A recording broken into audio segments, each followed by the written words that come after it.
ലോക ജലദിനത്തിൽ പൊതുകുളം ശുചീകരിച്ച് വിദ്യാർത്ഥികളും പ്രകൃതി സംരക്ഷണ പ്രവർത്തകരും കതിരൂർ പൊന്നം 4-ാം മൈലിലെ പായൽ നിറഞ്ഞ മലിനമായ പൊതുകുളമാണ് ശുചീകരിച്ചത്.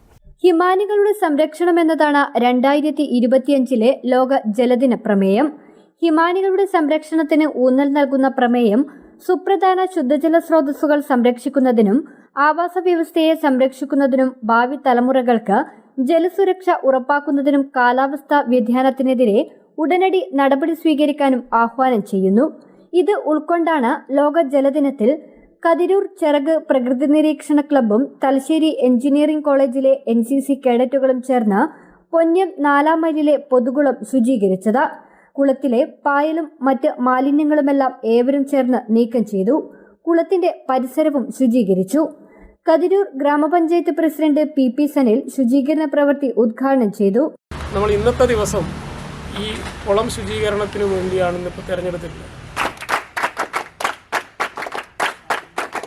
Panchayat vice president Sanila P. Raj, engineering college librarian doctor Usman Karassery, NCC officer Dinil Dhananjayan, Sajith 4-ാം മൈൽ തുടങ്ങിയവർ സംബന്ധിച്ചു. News bureau, Thalassery.